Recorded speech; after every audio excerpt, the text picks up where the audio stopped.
Good evening, ladies and gentlemen. Welcome to another episode of Fake Accents Unite. I'm joined, as always, by the ineffable Britisher. Good evening, sir. Good evening. Always a pleasure to have you here. And this week, our special guest, if you want to call him that, is Don the Pleb of Plebeian Media. Good evening, sir. Good evening, gentlemen. I thought you were going to put on a fake British accent for a second there. No. Though it would be the most fake accent, I'm sure. Oh, I thought that was kind of the point. I can see many of our esteemed audience members in the chat already making themselves known. People from Canada, Colin P. Smith, Sitsgoen, Mighty Bullsack, who I haven't seen in a while, thank you, and everyone else, of course. Happy Remembrance 4 days, I suppose, is the way to describe it.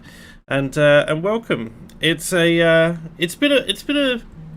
was thinking this evening, and I was going, right, well, aside from my minor breakdown on Twitter earlier in the week, did both of you see this with regards to the US election? I had a slight mental breakdown with regards to the result, and I'm going, I don't have Biden derangement syndrome.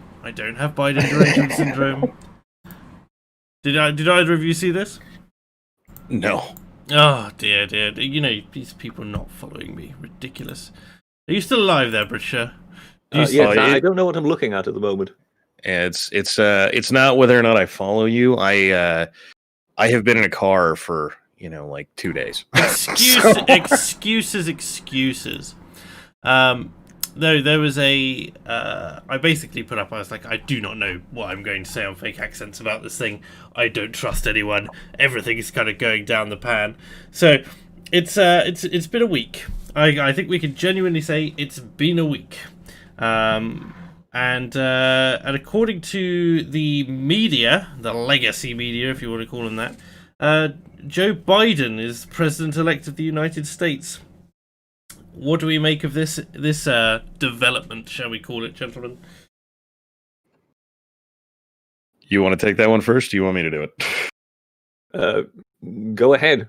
I don't know how much more I actually have to say on the issue. So I can't say as I'm surprised. This sort of thing happens basically every election. As soon as initial votes are counted, the media decides that they know who won. We'll know who actually won this election on December 14th at best, because that's how the system actually works. And there's a little over a month for court challenges and all kinds of things to be done. So as things sit, is Biden ahead? Yes. Is there a lot, and I mean just a ton of accusation of voter fraud and all kinds of other stuff? Yes. Will that pan out? Prophet Don, though I may occasionally be called, I don't know. I don't know that it's a particularly good look under the circumstance for Trump to pull this out of nowhere. It is still a really early call, though, so... Why do I even bring both of you on? Why do I even do this without your prophesying? Britisher doesn't want to talk about the election.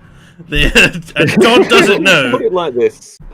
I put out a tweet which seemed to go over everyone's head. Oh, right. In which I basically just said, possession is 9/10 of the law. For some reason, nobody seemed to understand what I was meaning. But yes, one guy has possession. And for the other guy to now take it off him is incredibly difficult. I remember the 2000 election with Gore and Bush, and I can't see this now just panning out in an absolutely revolutionary way, different way. I also think that the judges will be loath to really be the ones who decide this. So I don't see a massive cataclysm, for the Democrats that would overturn it. I would also caution, just imagine it were to happen. I mean, in that case, then the system is completely shot. Yes, my view is quite simple. I think he's got it, and I think he'll stick with it. I think that this is really a red herring. On the subject of whether or not the judges will overturn it, I think the only one who has any serious voicing left, keeping in mind that a third of the court has swapped out over the last 4 years, is Alito, who the only times I've ever heard him say anything about election overturning was, well, this is sort of what the court's for. Scalia says this better than me. Go listen to him.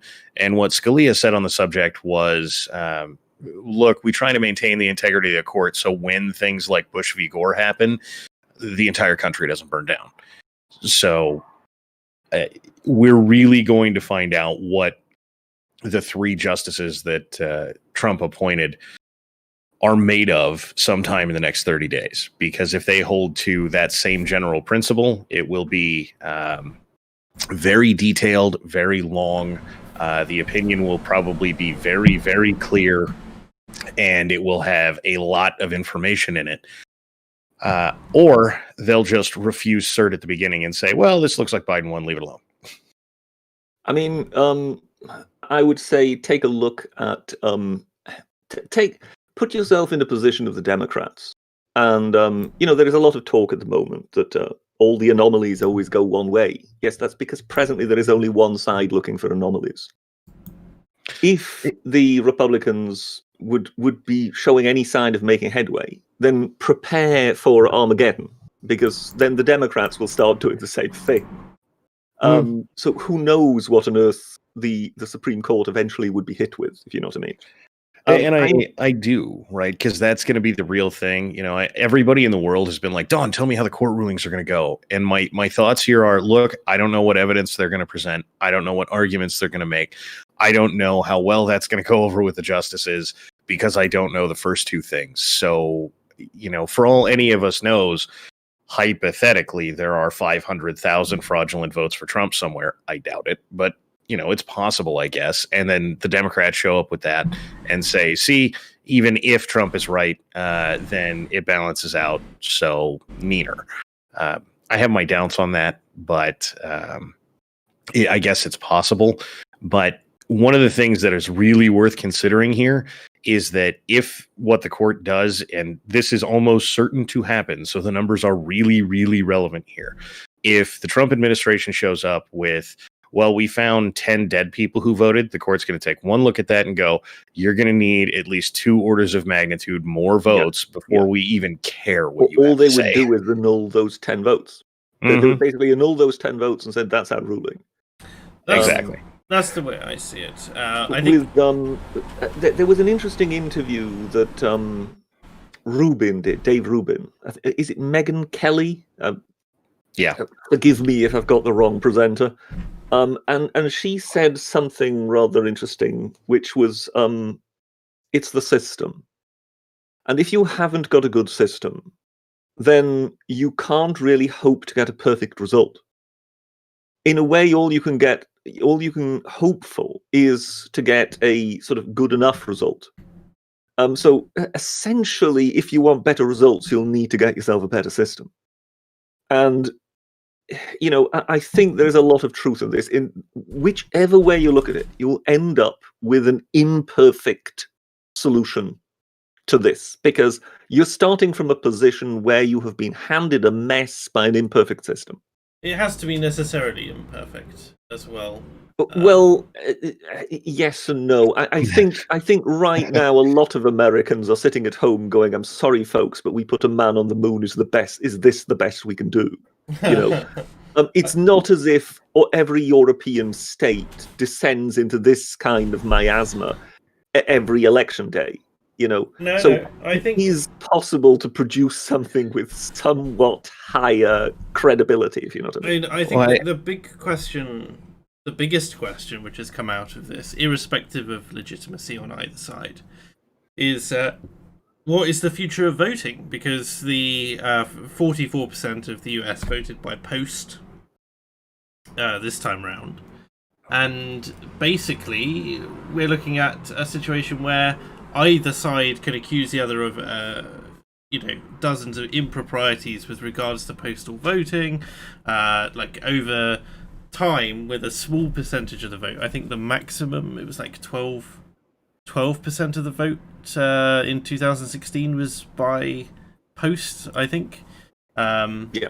And you look at it and you go, okay, so even if there are discrepancies and it's open to abuse there, the margin for harm is a lot smaller because it's not the default way to vote, right? It's the way people sorry, it's basically, it's looked at as a last ditch option if you cannot get to your polling station. And now that we're in the era of lockdown, and with Joe Biden's administration claiming that they're going to instigate a full 3-month lockdown, etc., what becomes the new normal over the course of the next 4 years with regards to this thing, because I don't see, a return to those small numbers now. Do you? No, and I think the most unnerving thing, if you're actually in this country, is that I don't think there's a way that this ends where people trust in any way, shape, or form what goes on with voting in this country. If Trump loses and it still looks as fraudulent as it looks now, every Republican in the country, or everyone who votes Republican or even voted Republican, and a whole bunch of liberals even, are saying, well, our elections are rigged, so who the hell cares? And if the court comes in and overturns the election, you can bet your bottom dollar that the left is going to be out there saying, well, see, even if we win free and fair elections, then the Supreme Court's just going to take it because Trump packed the court. Yeah. The only sense... go on, Bridger. Well, I would say, the more stirring effectively that happens, so basically the more intervention that happens, the worse the situation will get. What I would say, and I think just about everybody would concede this, both camps prepared for their there was fraud narrative in the run-up to this. The Democrats are presently not playing it. They're not playing that card because, well, they won. And the Trump side is playing the card because, well, they're the ones that are behind. So essentially, both sides had quite cynically prepared this as a strategy. And so I'm kind of wondering just how convincing whichever side will be that claims fraud. I think if the Democrats eventually join in this chorus and then start picking things apart and saying, oh, there was fraud here, there was fraud there, the whole thing may descend into just absolute farce. To rebut you a little bit there, Britisher, I would say that is what the Democrats have been, in some way, shape or form, been attempting to do for the past 4 years. I mean, the whole Russia collusion story and election meddling and all of that side of things, they just couldn't pull up any evidence of it.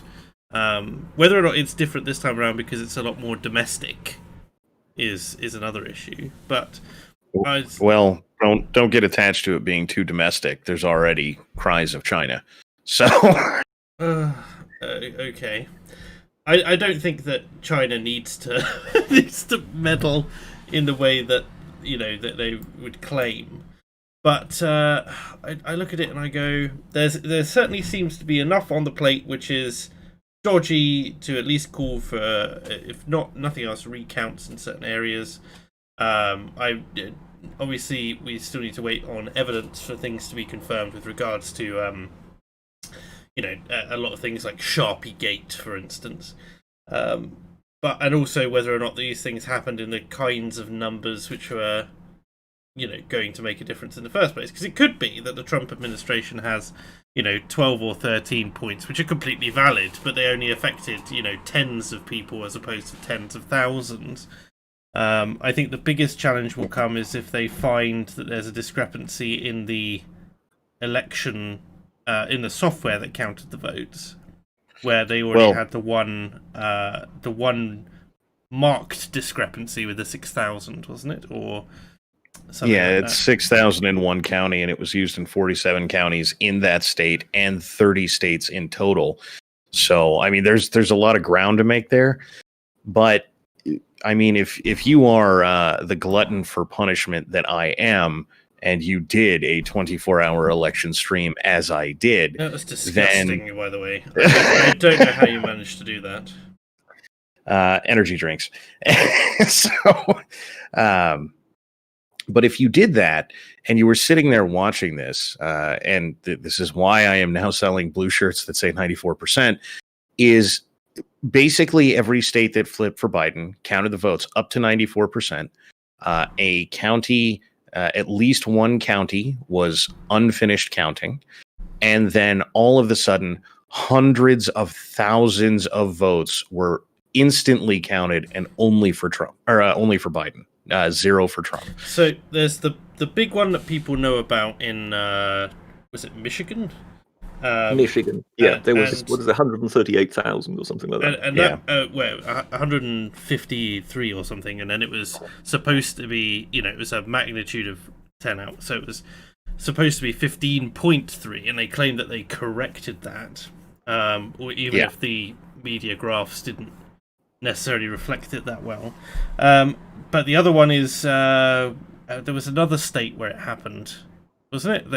Wisconsin had a very similar thing, and Pennsylvania had the same thing 2 days later. Now, the question is, those coming in, is what order that they process the ballots in? Because they're claiming at the moment, as far as I understand it, that they processed all of the absentee ballots last. So that's why you're seeing the Biden spikes at the end. So there's not a universal standard, which is what makes this hard, right? Yeah. So Jeb Bush was notoriously being snarky on Twitter about this with the after 2000, we started counting our mail-in ballots something like a week before because we found out in Bush v. Gore that, if you count on the last day, you have problems. But the thing about this is it's not even that it was a giant slide for Biden, because I think people would have accepted that.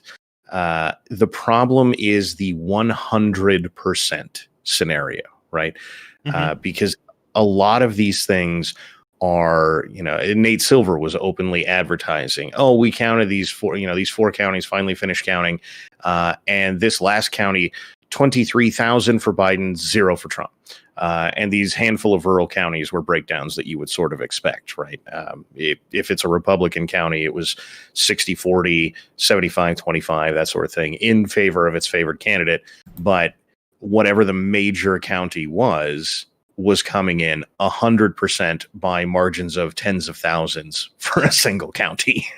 Yeah, and that's the thing. You can understand possibly 3-1 in heavily Democrat or Republican areas, but you can't expect 100,000 to 1 or infinity to 1. Doesn't really fly. As I say, I think there's the basis. There's enough of a basis for certainly a thorough investigation. The media response to this has been, as far as I tell, just disgusting. Who was it? What was the name of the woman who accused Kavanaugh of sexual assault? It was. That's a world ago. Galaxy exploded. Yeah, right. Right. It was like Christine. No, Blasey Ford. Yeah, Christine Blasey Ford, right? And and you look at that now, and I was thinking about this earlier today, and I'm going, the media ran with that and basically just said 100% Trump is guilty. And there's absolutely no margin for error. It's like sexual assault victim comes forward and says this, that, and the other. There was no criticism of it within the common media sphere, for instance. And in the same vein, the opposite is happening now. In that I've got, for instance, I've got an article here, for instance, which is where is it gone? Why has this disappeared? Yeah, Trump to reportedly take his false claims of voter fraud on the road with campaign-like rallies. Right? It's like, are you a judge, independent, for instance? Are you a yes. Are you a judge? because you clearly seem to have all of the information available at the moment, and this is just one of the most blatant headlines. But the rest are calling it false without seeing the evidence, without taking on board. They are not being journalists in the sense that they should be. It's horrendous. Well, there's another thing going on with them that's pretty funny, which is to say, for the first 3-ish days, right out till about Friday, it was there is no evidence of fraud of any variety. And then somewhere between Saturday and the end of yesterday, it moved to, well, there's not enough evidence of fraud to change the results of the election. This is not going the direction you want, media, clearly. It's really irritating. Like, the reason that they claim that this is false. Also, this is the most. In fact, I'm going to put it up on the stream because it's the most. Just the the most ragey, passive aggressive article. President Donald Trump is taking his temper tantrum on the road after losing. So first off, temper tantrum after losing in his re-election bid to President-elect Joe Biden, not confirmed.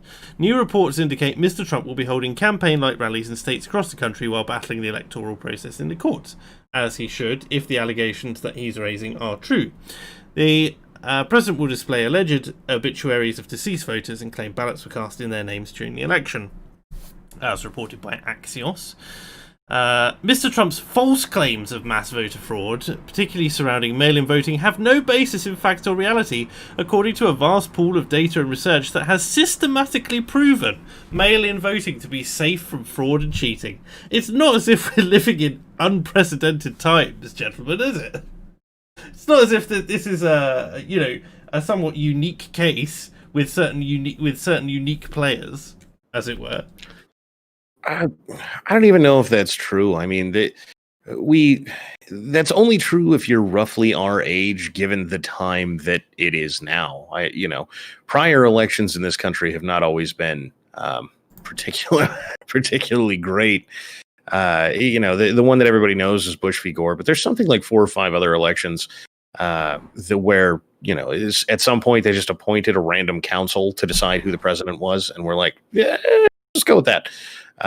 Nothing to do with House delegations or anything, because they were having a contested election at the time, 1800s or something like that.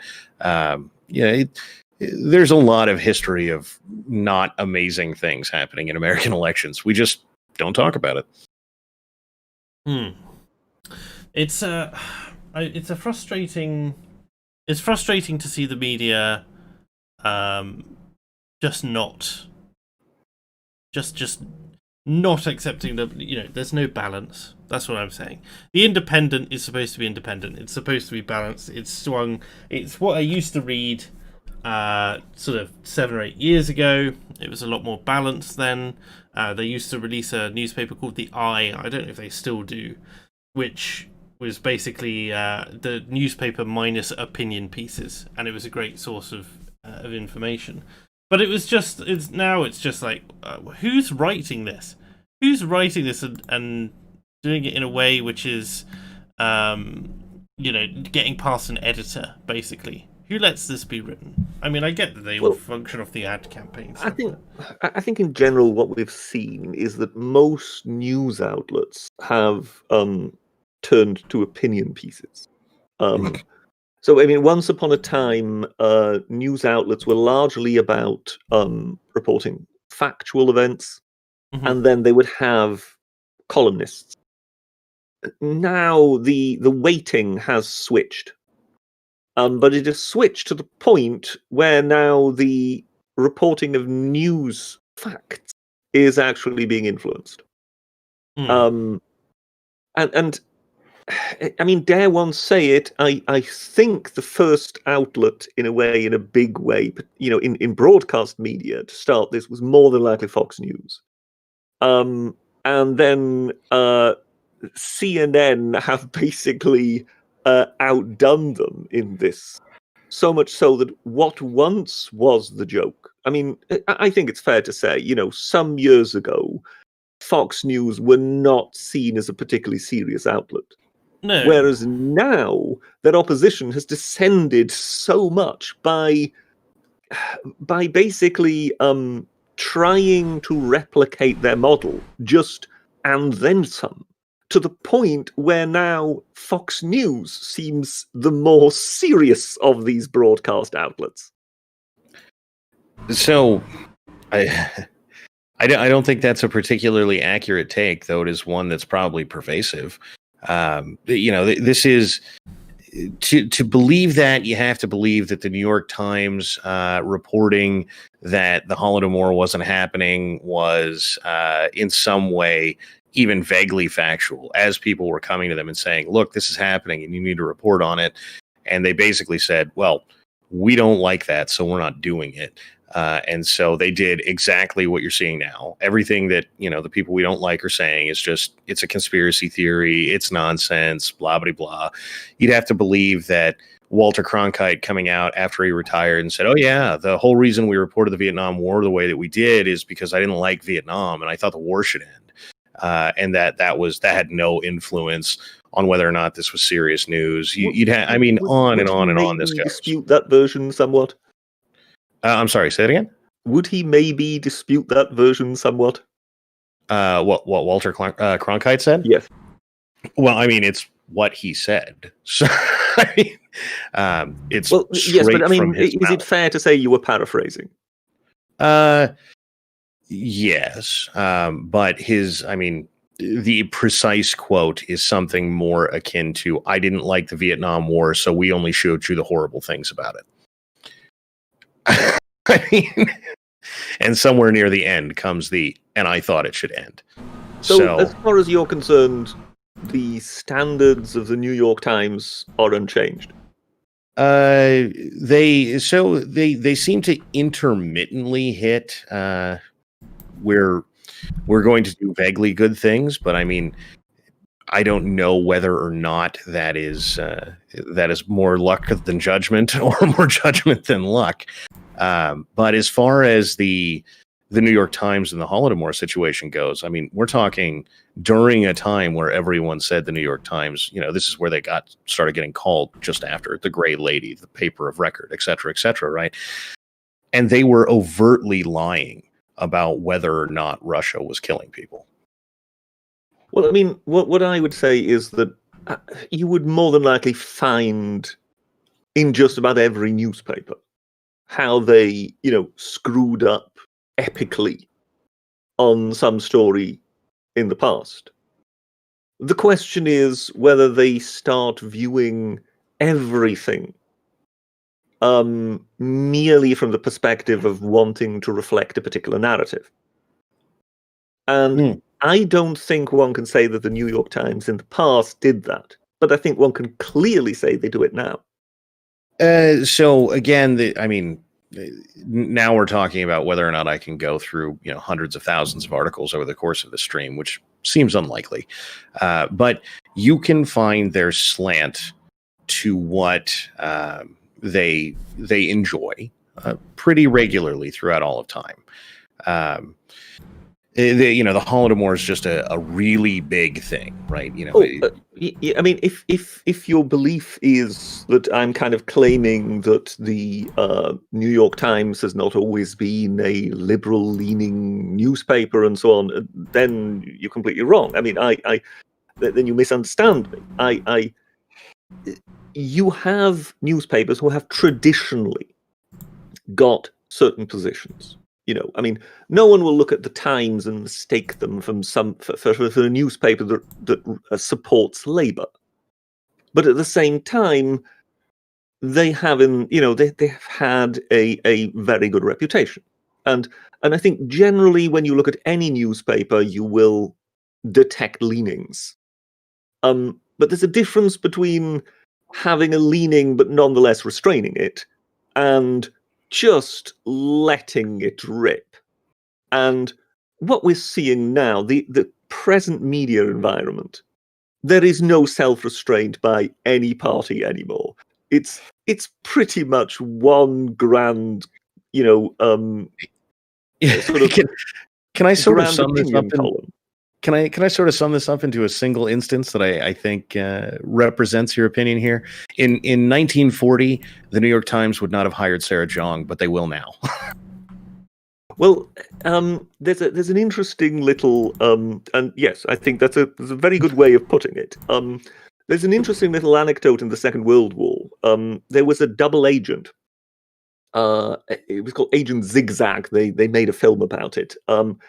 And he was working for the Germans, but he was always also working for the Brits. So the Germans believed he was working for them, whereas in reality his main allegiance was with the British. And they wanted him to blow up a bomb at a aircraft factory, a de Havilland factory. And of course, they would then look for confirmation of the explosion in the newspapers. So the Secret Service kind of said, look, if we put up some kind of fake bomb site, so it looks as if there's been an explosion, can you report on it? And then the Germans will see it, and they will think that our double agent is in fact still working for them. And they went with that to the Times. And they explained it, and then they were told by the chief editor of the Times to get out of his office. That the Times had never knowingly reported anything incorrect, and that he didn't want to see them again. So I think eventually they got, I don't know whether it was the Daily Mirror or whatever, but they got some other newspaper to report it, and the Germans were satisfied. But yes, it does show that, perhaps there are somewhat different standards running today than there were then. Probably. I think that if you went back far enough, you could still find people, or again, intermittently might be a more accurate way to put this. You could find very serious editorial consideration. I don't think that you could find a willingness to do what I think most people would call journalism, because again, it doesn't matter where you're looking at, right? Yellow journalism, in the term thereof, from what is that, the 20s, is a thing people are familiar with, and then there's just this assumption that in the 20s we were willing to lie to each other, and then we know in the 60s we were willing to lie to each other, and we know right now we're willing to lie to each other, but in all the intervening time, everything was perfect. The main problem today is not so much that we're willing to lie to each other, because I think you're right. We all take that for granted by now. I think perhaps one of the most worrying things these days is that we're willing to lie to ourselves.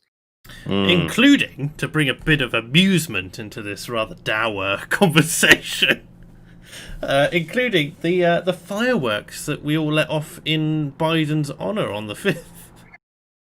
Don't go there. Please don't go there.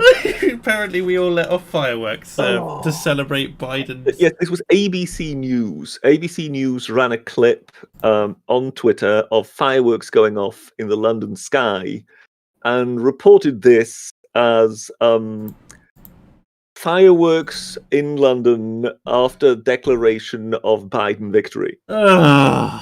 Remember, the 5th of November, gunpowder, treason, and plot. Just had something to do with Guy Fawkes rather than with Joe Biden. Are you saying you guys are not celebrating our elections regardless of who wins? I mean, we're not doing in New York. I then took it one better. I then retweeted that with a picture of Boris Johnson next to the cenotaph with his poppy wreath. And I said something along the lines of, Boris Johnson lays wreath in remembrance of Trump presidency, breaking ABC News. Amazing. And I then get a response to the tweet saying, are you comparing Trump to Hitler? Oh, and goodness. That's when I just buried my face in my hands and just went, oh no, please make it stop. That's enough internet for today. And then you were only online for another 12 hours. Yes. Along those lines. Yeah, it's a strange one. But it does bring me nicely. I tell you what, I'll do the super chats. And then I'll guide us away from the more serious side of the election. There's plenty of streams out there. to discuss that. And I think we've kind of done it to death over the last. I try and keep each topic, for those of you who are new, to about half an hour at most, just because otherwise we tend to go round in circles. So we have Sutsgoen, who says 132 seconds late, and you were 31 seconds late the other week, but I may have been on the wrong temporal plane. You know how it is when you skip between realities. Thank you, Sutsgoen, resident timekeeper. Oh my God. I'm 20 minutes late, and, chat is like, yeah, it's boomer normal things. Yeah. Sutsgoen has been keeping track of the amount that we are late, basically every week for 2 years. So he always chimes in pretty much and lets us know where we've gone wrong, or else gets a lackey to stand in for him. EC. Well, he's Norwegian, you have to understand. He's gonna kill you. He will hunt you down and he'll kill you. He's Danish. EC90 says Trump won. Remains to be seen, doesn't it? But it's certainly not a clear-cut race. Jedi Knight Anakin Cringewalker says, I genuinely don't know what's up in New York City. Got back Saturday and every day more stores have boarded up. My boss told me he doesn't think Trump is leaving. So this is the other thing, civil unrest. And how likely we think it is to happen. This is the more joyous side you wanted to introduce. These are the super chats which are going to push us through to the joyous side once we get through them, right? So, when it comes to the civil unrest angle, believe it or not, I think that actually in the last week, the chances of civil unrest have gone down dramatically, because I think the primary source of civil unrest is likely to come from the left, right? So if Trump had stayed in, I think that there would have been a lot more acting out, if you want to give it that way. Whereas all the Republicans have looked at was it AOC decided to put up a tweet saying all Trump supporters and Trump beneficiaries and Trump donors, Trump enablers should be put on a list and a denied service, potentially denied services, presumably. So sometime this week, Antifa is supposed to start publishing a list of anyone who has ever supported Trump in any way, shape, or form, and going to start organizing protests at their house. Because there was a Nazi lives here will be scrawled on every door, no doubt. But it's going to be non-violent, so that's fine. So what we've had is there's unrest, and then there's this list-making thing. Now, whether or not Antifa can actually mobilise like that is one thing. Don't tell him, Pike. But I know, but I know that the Republicans, or these Trump supporters, after reading this news, have just gone balls to the wall purchasing firearms. So, outside of a series of tragic boating accidents, I have been a firearm owner for a very long time. And I would suggest that a whole lot of people on the right in America fall into that category. Oh, indeed. So, but I know that there's been a lot of talk about people just lined up around the block going to buy more guns, or ammunition. And so I'm going, right, we may see an awful lot of home invasion defensive shootings if things decide to get leery. But at the end of the day, I don't think that that's at all likely, because it only really has to happen once or twice, right? But if depends on where it happens. Yes, and whether or not people just start firebombing houses, I suppose. But again, I think that whilst the militant Antifa types are going to be like, right, the first step on the first rung on the ladder of revolution has been begun. So we're going to do this sort of thing. But I think a lot of the moderates who would have supported Antifa in with the BLM stuff and all that jazz are now waiting to see what Biden does, and perhaps are more likely to be magnanimous in victory, and rather than outright violent or supportive of the violence. It's always the crazy revolutionaries that you have to worry about anyway. But in the world of will the right get out there and do something, I know the standard answer is no, right? And not to showbiz myself, because I know I am holding a stream on this in something like 3 hours from now. But I was out in Austin for the stop the steal kind of protest things. And there were thousands of people on the streets of Austin. And they were perfectly happy to get in the face of Joe Biden supporters and yell at them and all kinds of things. So I don't know if that means the shooting is going to start, but I do know that means the right is out there protesting something other than the March for Life for the first time effectively in my lifetime. And the only other thing that is even kind of close is when Bush wanted to do amnesty. And that was, 16 years ago now. So it's not a thing that happens very often. And they are out in force. And the word is they intend to keep going at least every Saturday from now until the madness stops. And, if you're going to gin up that kind of fervor about a subject, if they just decide the fraud's fine, I'm not so sure that thousands and thousands of people are going to say, well, that's okay. You're saying you've got at least a month and a half of safety left. Yeah, I mean, December 14th is when the electors vote. So we'll find out. Okay. So there's that one.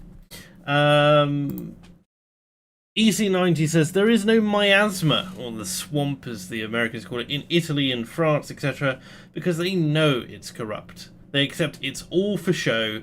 Look at their leaders and how they are viewed. I'd say that is in part true. I mean, instead of saying there is no miasma, it's all miasma. And I wouldn't you'll bring these things up as examples of functional democracies when Italy hasn't managed to have a party hold office for a full term in my lifetime. I don't know how much further back you want to go. Well, actually, I must say that Silvio Berlusconi did a lot for Italian statistics. I think before Berlusconi, they held the record that, on average, none of their governments since the war had lasted 12 months. Yes. And of course, then Berlusconi took over, and he managed to stay in power for several years. Yes, that was right. So, whenever one kind of looks at Berlusconi as a bit of a joke and so on, one always needs to keep in mind that in that jungle, he managed to break, the statistic and then some. The only man who's managed to do it. Yes, and in fact, a bit like with Trump, because, I think we all agree that Trump doesn't really get any credit for achievements like Middle East peace agreements and whatever. Yeah. Berlusconi also hammered the mafia in Italy, for which he got next to no credit whatsoever. He was just regarded as the buffoon with his sex parties. And one kind of forgot why the Italians liked him. And, if you're the one guy who actually manages to take on the mafia and really, really hurt the organization, which is a rare thing in Italy, then yes, I think you will very quickly get quite a bit of credit with Italians. Sorry, I'm completely digressed. But so Trump, it's my nature. Trump has got to fight the mafia. Got it. Makes sense. Beware New York City, they're coming for you if any of those gangster films are anything to go by. But given that you're looking for something lightweight, do you want? We're cracking. Do you want me to give you a laugh before you go to the next super chat? Go on then. Because I'm looking at the first ever message I've got from YouTube saying that something of mine is demonetized, or what do they call it? Limited advertising. Which effectively means demonetized. It was only like 3%. Kind of actually given me a reason. Okay, you got a reason. Is for the live stream I do with British Knight and Rubber, which is all about history. So this week in history. Shill. So of course. So we mention, we frequently kind of go into territories like, things in the Second World War or Napoleonic Wars, things like that. So it's not as if we really discuss the Holocaust or terrorist attacks at any great lengths or whatever. Okay. But the reason it's demonetized is recent events dealing with war, death, or tragedy. Recent. You say? I was going to say You're just recent. going, Eh? okay, interesting definition of recent. But it's also quite difficult to make a stream on history if you're not supposed to touch on warfare. Well, you need to understand that all of history was peaceful until 1969 in Vietnam. That makes sense. Well done, Britisher, for managing to get a historical this retrospective popped up, stream. I just couldn't help myself. I thought I had to mention it. Amazing. Anakin Cringe Walker says, funny how those voter dumps were not only 100% for Biden, but also 100% blank for down ballot. Almost like it would be faster to print them, Yeah, that's certainly a challenge that's going to need to be answered, I would say. Like, how much water do you think that holds? How much weight, Don? Like, is that a common occurrence that most people... Is it just that most people don't vote for down ballot, or is it, something that everyone just goes tick and then in their respective party affiliate? As far as I can tell, there's always been a couple of % of people who vote for president and not much or nothing else.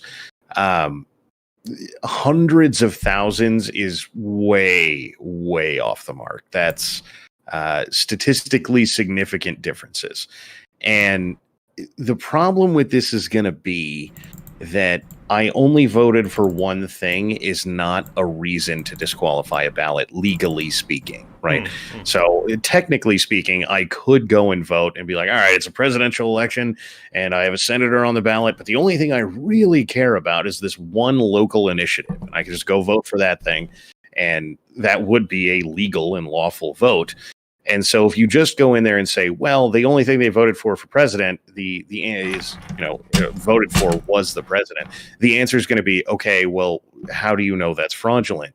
So it's worth noting that as weird as that is, as much as I think that's an indication of fraud, that is not legally an indication of fraud. No, but it would give you cause to perhaps pull those ballots out. I don't know entirely how. It seems to be a mixture of paper and electronic voting in the US. Correct me if I'm wrong, but if those all came in via paper ballots, then surely they're you can check to see if they were all filled out with the same pen or something. You certainly could, but part of the problem with that, because I had somebody ask me a little while ago, could the ballots be fingerprinted? And you could, but you better believe you will find out a lot of things about fingerprinting and ink analysis very quickly if that happens. One, neither is a 100% science, and there's good reason to believe that both have been given a lot more credence than they should have in our lifetimes. And so maybe what you find is that the only person who ever touched these mail-in ballots is the person who counted them. Now, you're going to hear dumb things like, well, what if they had gloves on? Okay, 100,000 people had gloves on when they filled out their ballot. I don't believe you. And the answer to that will be, well, but, COVID, and they were worried about it. And so excuses will stack up. To the point that it becomes unlikely to be true. But the question here will be, is a bunch of this is very unlikely to be a legitimate ballot going to be enough to have SCOTUS overturn them? And the answer there is a definitive maybe. Oh, great. So there's that. I should just trust the American on this one, because I don't understand why it's not all done with paper ballots, but that's just me. You're not alone.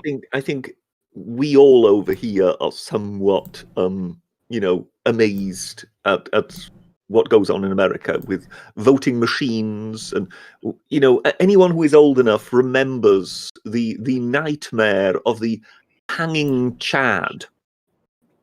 That was the Florida voting machines, where a piece of paper might. It would have been punched through, but not entirely punched, so the piece of paper was still hanging on it. So was that, strictly speaking, and you remember listening to this going, whatever happened to just making a mark onto a piece of paper? An X on your ballot, yes. See, that was the lesson of the 2000 election for me too, is stop all the digital nonsense. even if what this comes down to is, you walk in, show an ID, because I don't find this to be a particularly unreasonable outcome. You walk in, you show an ID, you draw stuff on paper, right? Fill in bubbles, make an X, do whatever you do, and then that's it. You count it. You're done. But somehow what we took from that was we need more electronic voting machine things, and that's going about as well as you would expect. Teabag Who Laughs says, time to plug my true crime channel, Don. So, Teabag has been following me, I guess to be fair, mostly through my own streams, but apparently now around the internet, because I foolishly said out loud once that I do in fact watch his channel and his true crime stuff specifically, and that it's really good. And if you've ever enjoyed true crime things, you should check it out. Because that's true. He does. He makes better true crime stuff than I've seen in years. So if you enjoy any of that, watch it. Tone of the true crime reporter. You know, when it comes to describing someone wearing a suit of human skin. I see the Britisher watches too, and yes, he does. I also note that the Britisher is terrible at providing an actual accent for Teabag, because he definitely does not sound that buttery smooth. But but yes, the Teabag Who Laughs does do a series of true crime videos, and if you're interested in that sort of thing, do check him out. Ophir says, the New York Times kept quiet about the Holocaust for as long as they could. They didn't want to seem too Jewish, apparently. I've not heard that one before. I have. This is, for reasons that I'm sure everyone on this stream is aware of, a thing that I just kind of avoid talking about as much as possible. But the rumor is that the New York Times was sent a lot of evidence about the Holocaust happening long before anybody talked about it.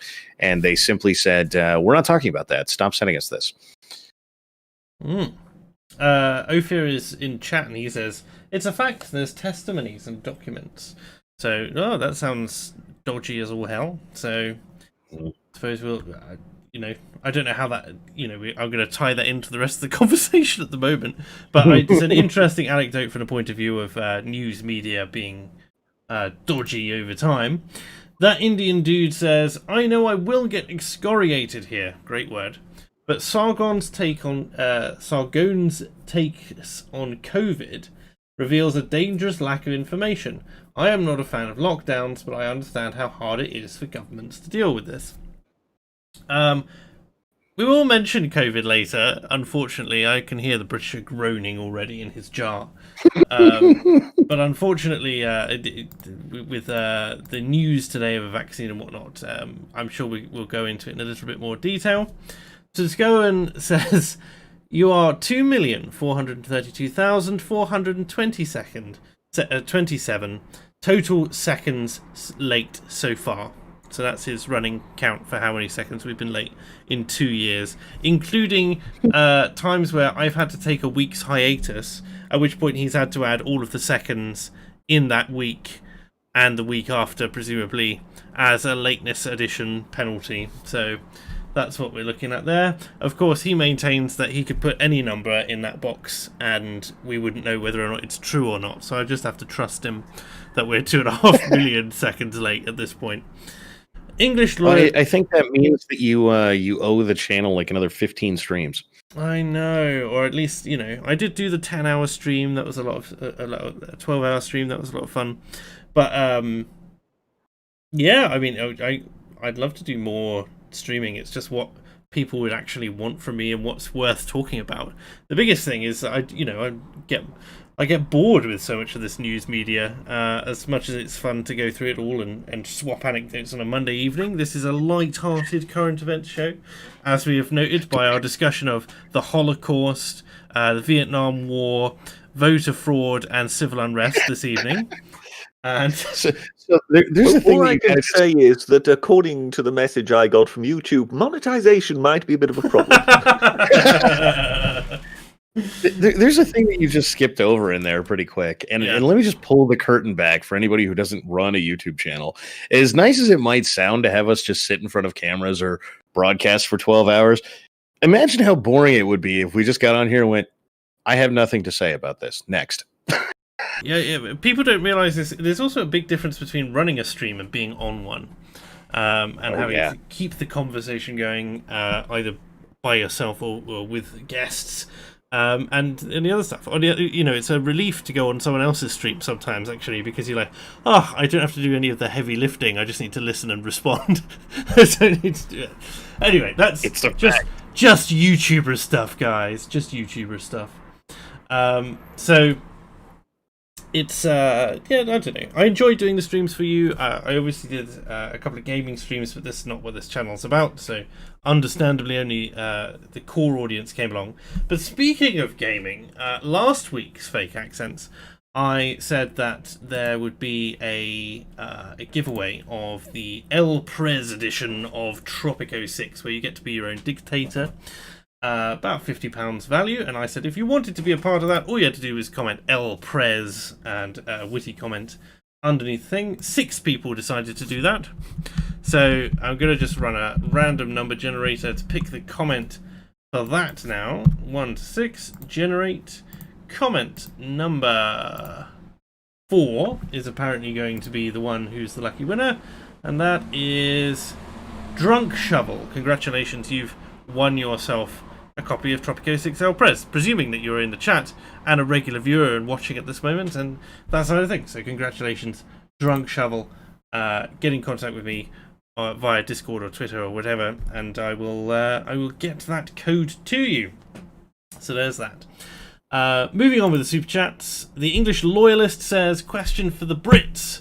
What do you think of Biden siding with the EU over the UK and telling you to make a deal? Britisher, did you touch on this in the week that was this week, or? Well, I've not heard anything specifically of him saying we have to, make a deal, or that he's been siding with the EU. But I mean, we know that Biden is a multilateralist, and we know that Biden is also part of, some kind of Irish club in Congress. I forget what the exact term is for it. Yes, I mean, given that, of course, we have problems with the Irish border when it comes to this whole agreement thing, and that therefore Ireland is very much involved, and that the Irish have been doing a lot of the running when it comes to the complaining about, dealing with Britain post-Brexit. I don't think we have too much good news to expect from Mr. Biden. I mean, a Trump presidency would have been much, much preferable. Does that answer your question? I suppose so. From my own perspective, I look at it and I go, Biden's definitely not as enthusiastic as Trump, but it comes down to it, presuming that he stays in, for instance. It comes down to how enthusiastic his administration is to do dealings with the UK. And whilst the only real, I suppose, benchmark we have for this is when we were all discussing what would happen with Brexit way back pre-2016 when we were planning the referendum, and Obama said that the UK would be at the back of the queue. And I don't see Biden changing the position or the Democratic Party changing their position on that too much. But whether or not the Republicans holding, the House and the Senate, as I understand they are, Don, correct me if I'm wrong.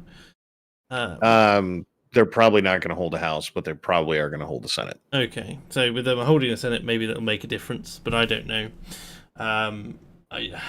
Yeah, talking of the House, Nancy Pelosi, I know her job may be in question, but nonetheless, she has also been fairly outspoken when it comes to trade deals with the US, post-Brexit. So her capability we live to in interesting influence times in somehow trying to get something going once we leave this whole sort of limbo status we're in at the moment. It's so trade deals. There's going to be one of two ways this gets looked at for you guys in the American world, which is that if it is some sort of treaty, he and Biden wins, becomes president, etc., he'll have to take it to the Senate. And I don't think the Senate, Republican held, is going to be very happy about the idea that we're just not going to have trade with the UK anymore. That said, Biden will have a lot of sway over what the federal agencies do. So he can hamper it, but I don't think he can really cut it off. I know the super chat was for the Brits, but there was a lot of polls or whatever coming out right before the election saying, Europe wants you to elect Joe Biden. And every American that I saw's answer was, who the hell cares? So in the world of how much should you guys care about, Biden winning the election because he likes the EU or whatever, the correct answer is, who the hell cares? Don't let that idiot influence you guys getting away from the European Union. Sorry, 1 second, just updating the slideshow with some memes which have been sent in via Twitter, Discord, and whatnot. T-Bone121974, totally not a bot name there, says, if this fraud had happened in the UK, the Women's Institute would be out in force brandishing egg whisks. No, those are deadly weapons, so the police would have to shut that down. Egg whisks. This sounds very low. Very. There's some kind of, implication of fetishery here, I think. Ooh. It's a bit. Well, don't you remember? How familiar are you with Hello? I haven't seen an episode of Hello in about 15 years. But you remember I think it was sort of broken down to the French are always horny, the British are always stupid or silly, and the Germans are always kinky. And if you know the German officers, except of course Colonel Gruber, but for various reasons, but the German officers are always having it off with the French waitresses at the cafe. But they're always told that it will cost extra for the flying helmet, the wet celery, and the egg whisk. Once again, your obscure television reference has provided amusement. Thank you for that, British. And finally, all caught up now, so Scowen says, not so obvious, has managed to be early 3 times in the last 2 years. You do notice that he's not mentioning anything about my referring to him as being truthfully Norwegian, so he's obviously perfectly comfortable with that. Oh, yes, well, is it Norwegian? Is it Swedish? We do call him Sweden in Discord sometimes, but it's, it's hard. Could be Icelandic. I mean, large, it's all the same thing, if he's it? Icelandic, that would explain why I named him Salmon the other day. Yeah, I mean, they all vote for each other on Eurovision, which is pretty much, all we need to know about them. I'm in so much trouble. Oh dear, yeah, we are both in trouble. He's gonna run away at some point, and we're gonna be. I mean, Icelandic bacon is quite well known, isn't it? We're going to miss.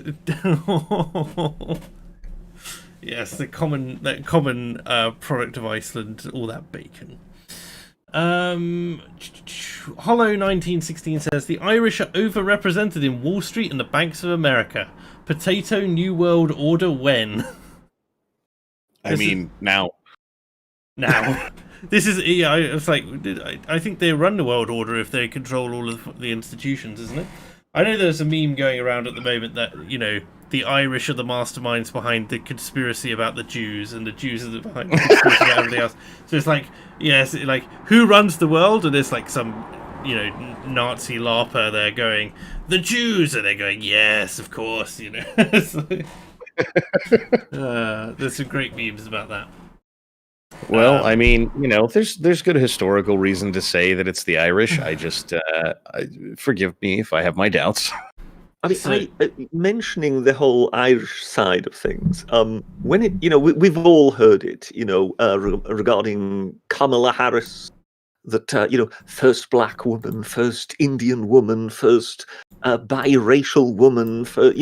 We've all heard this thing, but the BBC were kind of listing through all the firsts and all these sort of important record-setting, you name it, and then of course they also mentioned and the second Catholic president. And just go, Yeah. okay, yeah, Kennedy, first Catholic president, yes, but that was at a time when somebody cared about that. Is there really anybody? See, this brings me to the thing that I really want if Biden's going to win, which is to say, on January 19th, I want Mike Pence to come out and say, I identify as a black Indian woman, just to take it from her. Actually, yes, there might be some humorous value in that. Yes, yeah, I think I could second that. I have no idea what Sitskoen is saying, but he's very angry at us. More than likely swearing in Icelandic. I believe they have a language of their own, don't they? It's I have no idea. If you check Stream Chat Britisher, I don't know how. It more than likely also explains his strange name, because they have a strange naming tradition in Iceland, don't they? Compared to the others. That's why you get Magnus Magnusson and things like that. I have no idea how to pronounce this. You don't know? So you never heard of that? Yes, British. Well, Ferguson is son of Fergus. Yes, I know. Oh, sorry. Okay. So It's also where riots start. I'm going to... Sitskoen says, I don't know how to pronounce any of the strange characters here, so Nippinger. This is the second call in public. Is all I've got there, or Nibbinger, or something like that. I've no idea. It's probably rude, and it probably means that you're going to have your head cut off, Britisher. But surprise, surprise! According to the law, we have already done that, and it's preserved in a jar, so you can't get at it. Is he calling me out to one of those fights, where you only get 3 shields? Oh no, that was something else, wasn't it? When you get sent to the island, both of you row out there, and then instead of swords at dawn, it's axes and 3 shields. And that's all you get. Yes, I was. At least as an Icelander, Iceland provides, a fast delivery service for frozen goods, at least in this country. So he's got himself sorted for pandemic supplies and that sort of thing. Dear. Yeah. We always need to remember the British invasion of Iceland, which apparently was quite a moment in history. Were they after toilet roll again? Well, I mean, it's the one moment where the domestic police protects the invading army from the angry populace. Do I need to elaborate? Yes, because I was making a humorous reference. The British, obviously, once the Norwegian situation went somewhat sour and the Germans invaded Norway pretty much at the same time as the British were doing, but they managed to get there a few hours earlier. Right. And therefore they got Norway and we didn't. The British then hurriedly decided that we needed Iceland, because the last thing we wanted is German U-boats being based in Iceland. Yes. So we just basically sent a ship or two out there carrying British troops, and obviously counting on the element of surprise. Except what we didn't bank on is the fact that if we sent a reconnaissance plane to fly circles over Reykjavik in order to get the situation, the lay of the land, so to speak, yes, then that would be the only plane that Iceland had seen in yonks, and would therefore warn them to that's obviously something was up. Yeah. So then when the Brits arrived and docked in port, the troops hadn't actually been issued any ammunition.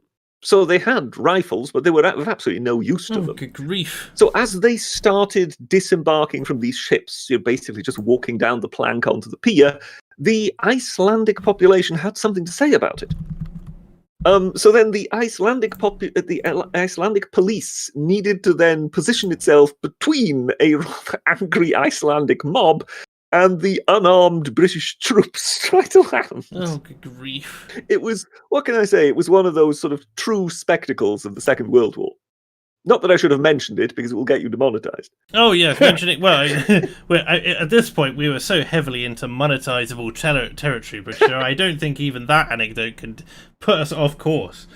I'm sure. Like, this is the thing as well. Despite the fact that we're putting a limited state, I guarantee YouTube will attempt to put approximately 24 ads on this stream once it's actually finished processing.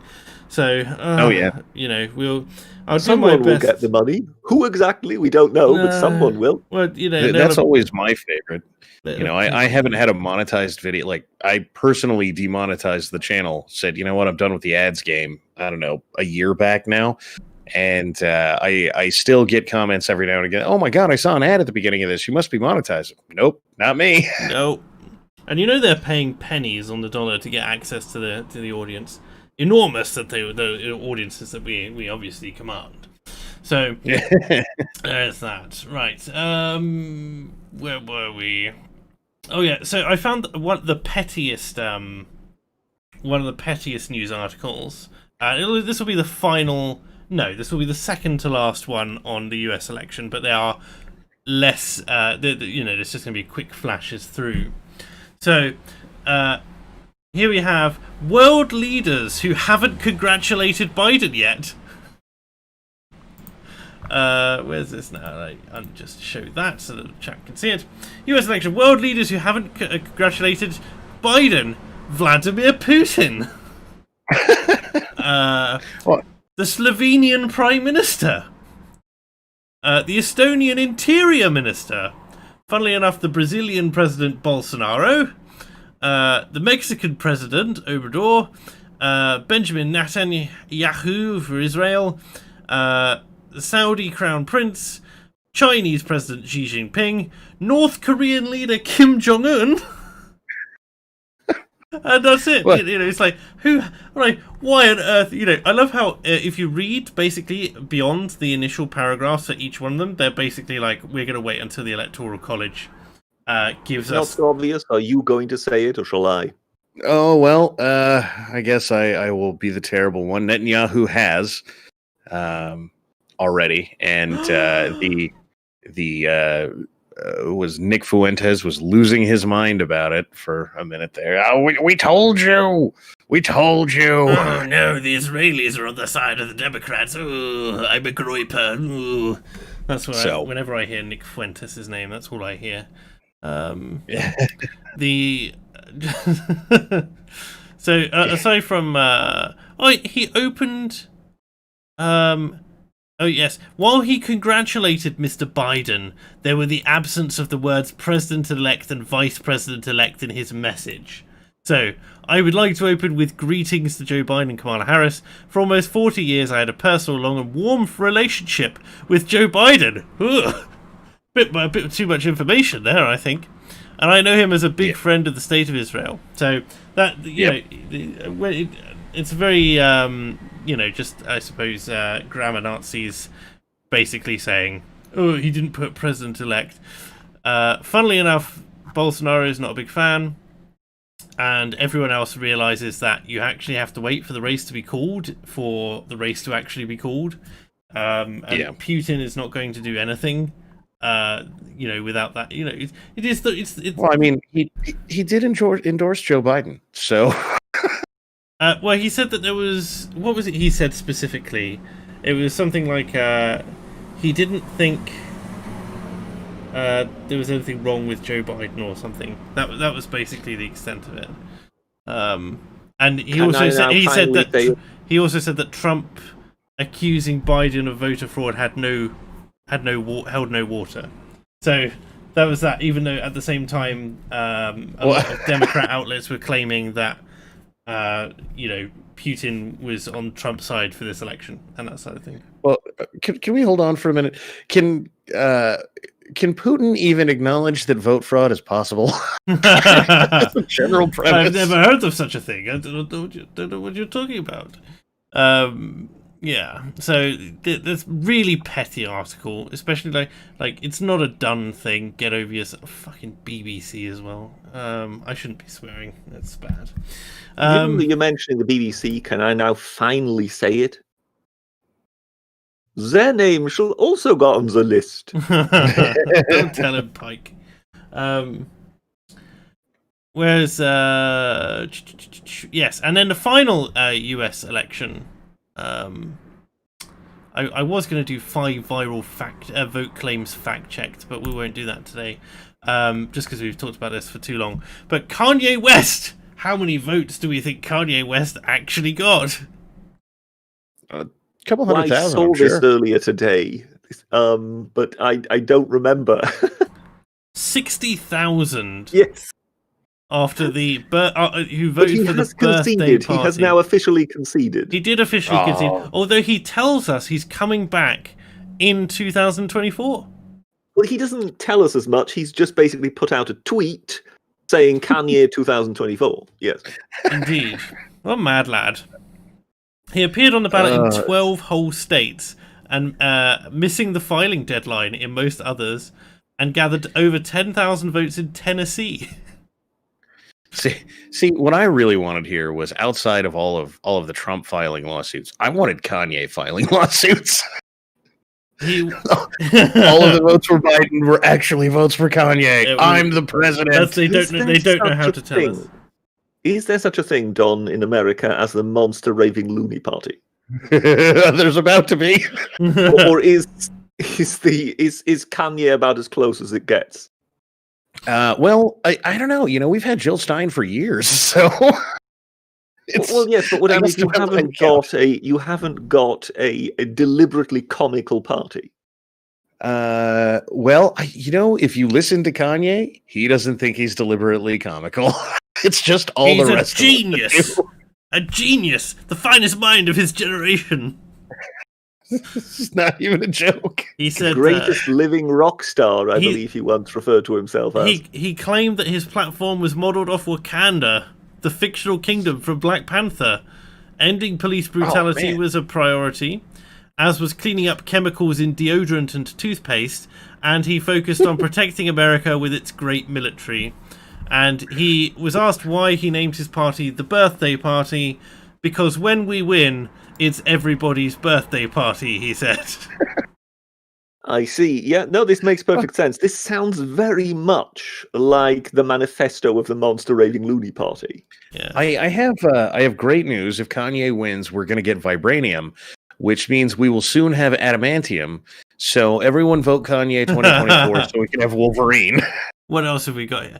At a rally in Charleston, South Carolina, he attacked 19th century abolitionist Harriet Tubman, saying she never actually freed the slaves, she just had them go work for white people. I don't think he understands what slavery is, in that case. But he also began crying when talking about abortion. I wonder whether he has any white people working for him. I wonder indeed. He began crying when talking about abortion, saying his parents had almost aborted him. That was quite touching. And that he had previously wanted to abort his daughter. And I'm going to add on there, although this was several years after her birth. He has bipolar disorder, which I think all of us could see coming. I've just noticed on the side here that there is a... Are you both familiar with the book series His Dark Materials? No. If only in name. By a chap called Philip I've Pullman. heard the name. That's about as much as I do. A chap called Philip Pullman. He wrote a trilogy. It's basic fantasy schlock. It's quite good as fantasy schlock goes. But it caused a bit of a stir. It was a bit of a controversial one because it contains like a lot of dimension hopping, and as part of it, they come across someone who has killed God and stuff like that. And so there was a lot of very angry Christians who said that it's full of blasphemy and stuff like that, which no doubt improved its success in international markets.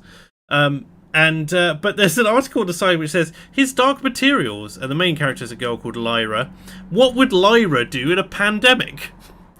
I think this is, if we're going to have an article which represents just how far the BBC has fallen, asking what would a fictional character from a book released 20 years ago that holds little, shall we say, cultural weight would do in a pandemic situation is probably the pinnacle of it. I don't know. But yes, there's that. So that's everything that I have on the election specifically. Let me just pop this back to the memes. And yes, a few more super chats have come in. Hagnar has arrived with $50. Thank you very much, Hagnar. Says something. Does he mention Germany? You'd be surprised. But something about how Germans did all the West issues. I'm still super busy. Have a good night, gents. Furthermore, Germania delenda est. Thank you, Hagnar. I hope that your evening goes well. Mighty Balzac says, gasp! Britisher mentioned the war? What next? An anecdote about the Romans? Haven't mentioned the Romans yet, have I? Oh dear, there you go. There you go. What would Caesar do in a pandemic, Britisher? He would more than likely behead his way through the ranks until he got his way. Until the virus knew not to mess with him. Well, put it like this. You've opened the gates of hell. It's your own fault now, not so obvious. But I have had one or two thoughts regarding the end of the Republic when listening to some of the things going on. So, for example, some of the talk of sort of truth and reconciliation committees lists particularly of prosecuting Trump and all his enablers, that kind of thing. Mm-hmm. That's what broke the Roman Republic. Yeah. The idea that basically it wasn't enough to basically get Caesar out of office. No. You needed to wreck him. You needed to ruin him so that he could never come back. So the only reason one wanted Caesar out of office at the time is so that then he lost his immunity from prosecution and one could have a go. So this was existential for Caesar at the time, and well, that was the end of the Republic. And that's why one looks at it. Once it becomes a game, I mean, in all fairness, Caesar was not the first person this had happened to, but Caesar was the last person this happened to. But once it becomes that game, once you want to make it a complete zero-sum game, as in the winner absolutely destroys the loser, then, all the rules go off the table. And, you can't warn about this strongly enough, because this has calamity written across it. So stay away from trying to prosecute the losers and anybody associated with the losers, because the moment you start putting their backs up against the wall, you give them no other option. Well, this is, well, maybe we should stay away from it because it's particularly serious, but this is the kind of thing that makes me think that the right doesn't get up and do anything might be incorrect. Because if the far side of an election that the entire right wing thinks is fraudulent, they start creating truth and reconciliation commissions, putting us all on lists and having us protested at our homes, etc. It's not going to be so much about whether or not people want to get up and do something, but much more that they feel like they have to because people are coming for them. And we're monetized again. Right. It's amazing. That's before we started talking about this subject, wasn't it? Yes. I don't. Clearly, it's all your talk of Not Romans, so obvious. by the way. Did I ever mention to you how much I like puppies? John, do you like puppies? I do. I have two. And I saw a delightful kitten video on Twitter just the other day. Okay, I think we're okay again now. I don't know. I want you to do, for April Fools next year, Britisher, just a video of you waxing lyrical about puppies and kittens. And nothing else. No political talk. You just be like, and this is the, you could call it, great cats of the earth or something. I don't know. I could imagine myself doing that. I mean, I like taking on odd challenges. And you could have. I mean, let's face it, of the three of us, I'm the only one who's got the guts to put out a video on bras. And you could just imagine. Well, maybe that's what I'll do is I'll go out in my backyard and throw the ball from my dogs for an hour and post that as a stream. Well, it worked for Steve McQueen, so I'm just imagining you now talking about the kittens as da da da da da da da da da da da da da da da. Have I lost you? Have you? Okay, yeah, you're back. Who was that? I forget who it is, but there was somebody a while back when demonetization started getting wild that posted a video of him petting his cat, and it was demonetized in like under a minute. Oh my goodness. Chat, I need you to make this a sanitary stream. So post all of your favourite comments about dogs in the chat, and we'll and cats if you're a cat person, and we'll see if we can avoid war breaking out. How did we get on this? Just come up with a song. I'm sure Tailed Feature could help us out there, coming up with a song, or perhaps Mr. Will Guitar if he ever hears this. You know, we can do a kind of choral session in which we all sing. You know, I like YouTube, you like YouTube. I'm sure that if they demonetize that. I love you, you love me, YouTube's happy family. See, that'll get copyright struck. Oh no, terrible. Imagine, and they take all of the revenue that this stream is going to make out of the way. They're all wheelbarrows full. Yes. Yes. Just YouTuber things, guys. Just YouTuber things. I like how I said we need to sanitize the chat. Chat then says, "Don, do a dog stream." People then start saying, "Dogs uber alles." N. Hitler was a dog lover. You're right. Why would anyone want to avoid war? I thought I saw a putty tat. And I don't know what else. Well, you could do a documentary about Laker.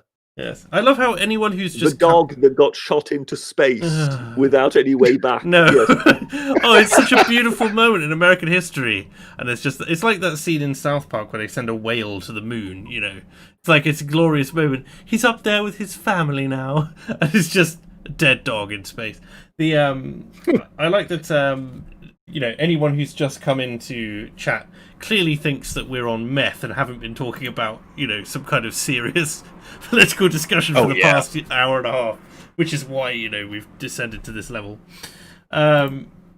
We have T-Bone, 12/1974 says, does this mean, referring way back to our evisceration of Sutskoen, does this mean if Iceland invented the vacuum flask, the inventor's name would be Thermoson? Indeed, yes. Yep, perfect. He's got it in one. By the way, shouldn't T-Bone be doing some kind of collaboration with T-Bag? T-Bone and T-Bag collaborate immediately. Simon Butterfield says, History with Hilbert, which is a channel I've not heard of before, did a video recently about Great Britain invading the Faroe Islands as they are owned by the Denmark Britisher. This sounds very much like the US invasion of Grenada, doesn't it? Granada. Is it over already? I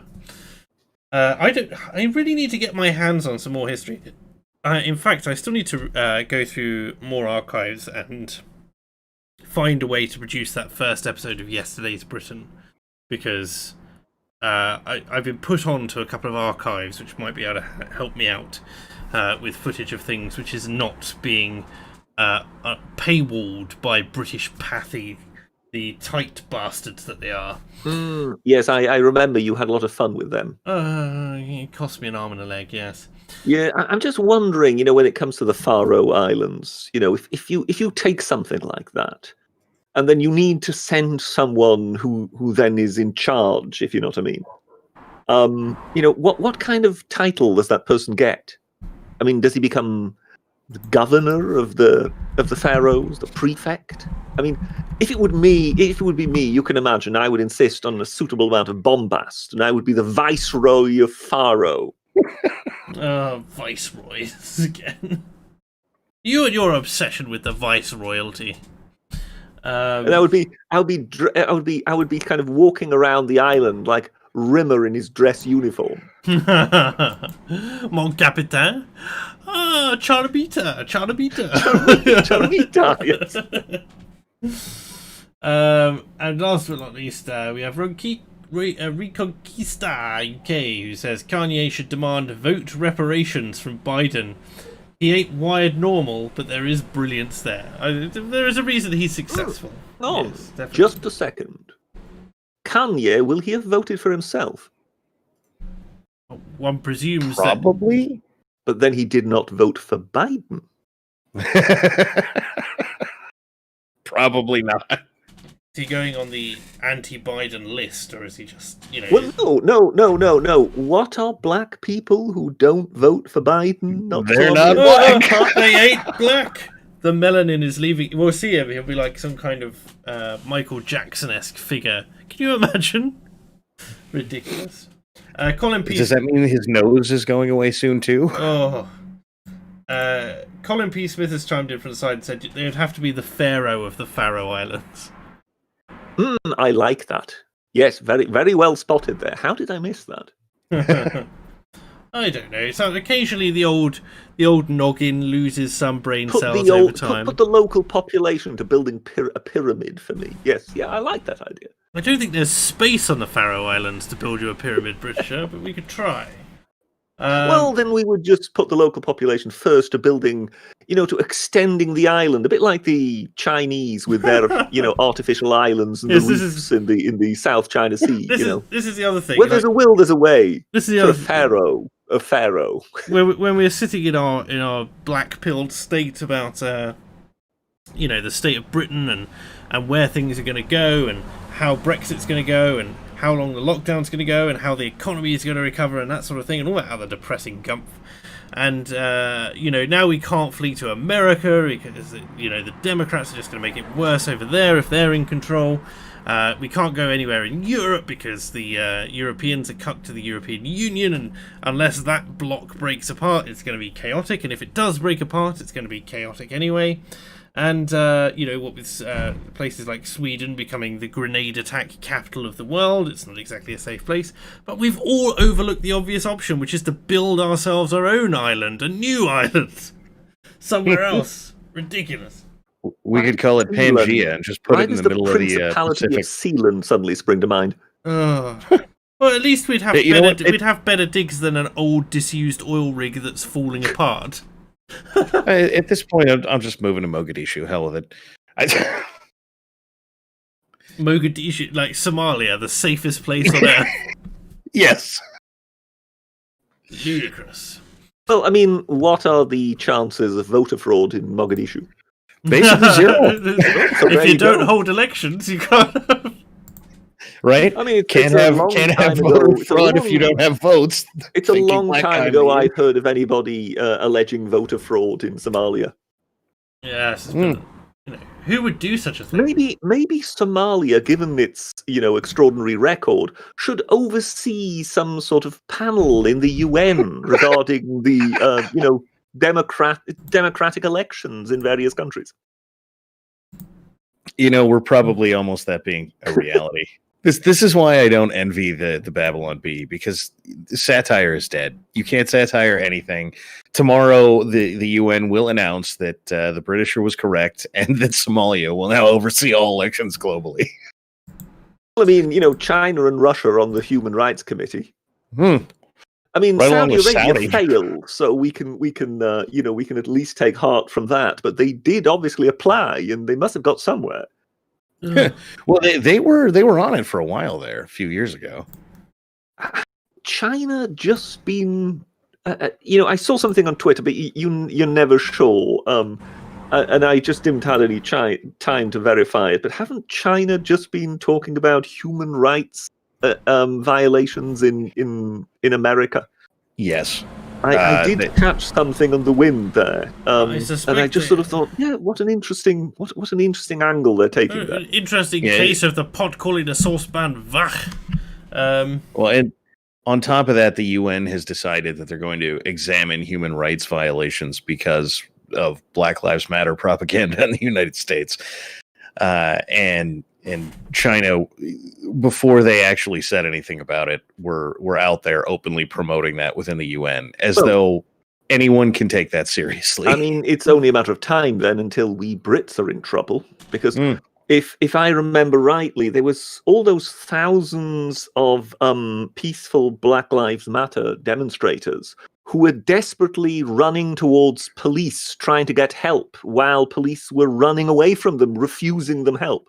You remember that? Not so obvious. Desperately running, yes, desperately.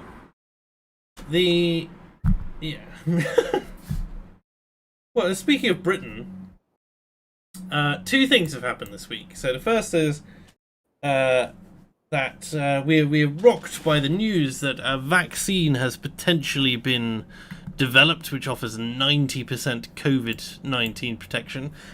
Should such a vaccine come onto the market, Britisher, would you take it?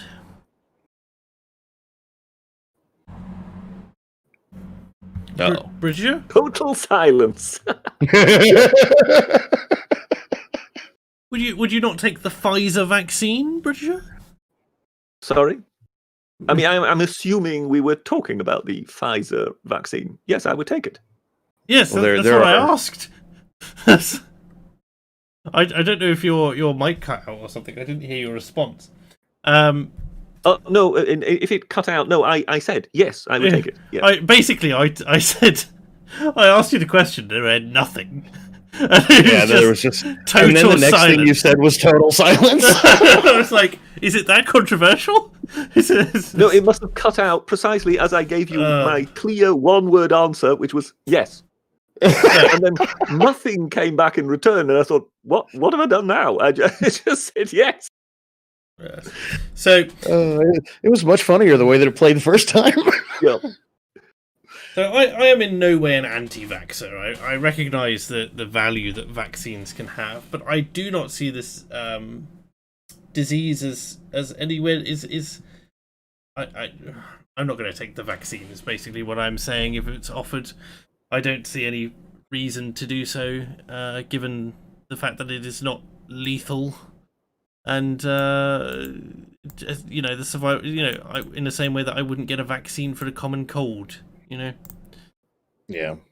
I'm of the same opinion. I'm much less worried about the vaccine than I am about all of the stuff that is being talked about around the vaccine.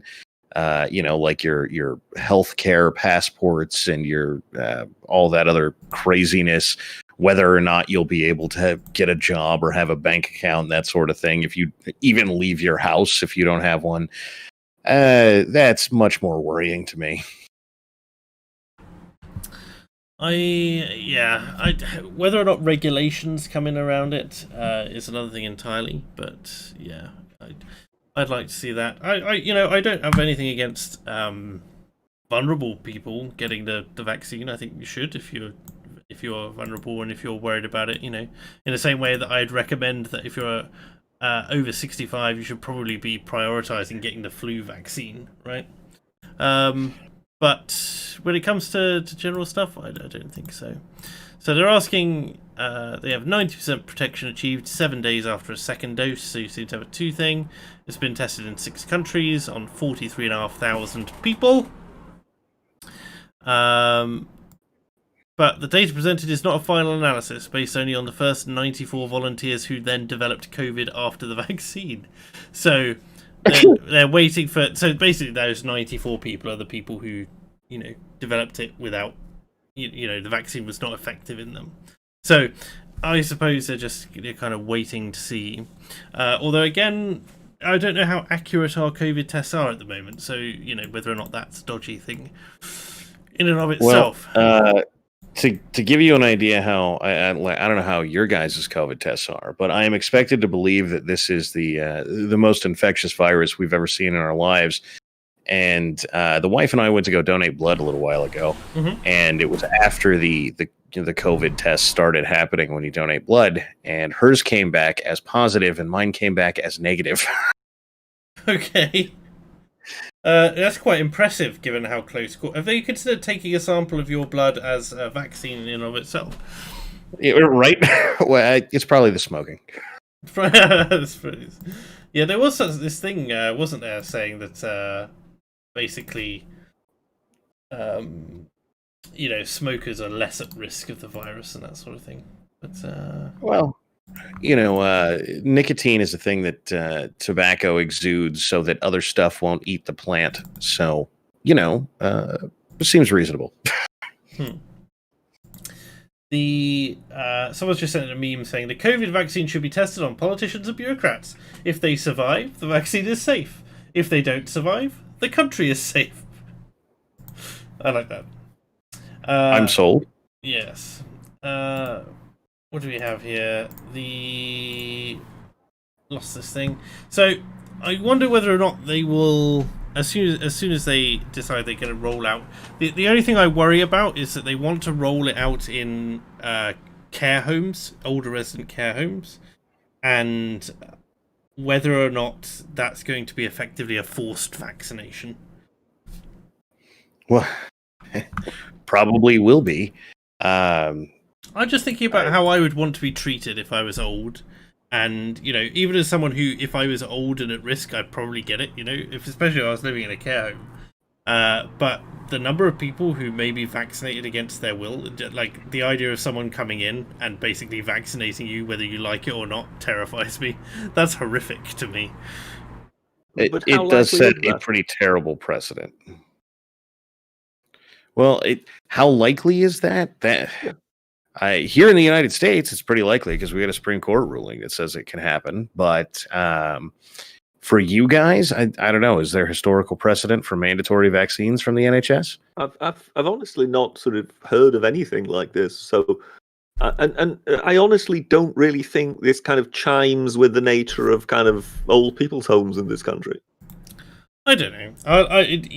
I'm just postulating here and having a little bit of a freak out because, I've had a very bad experience with care homes and a treatment, for instance, of my great grandmother when she was still alive.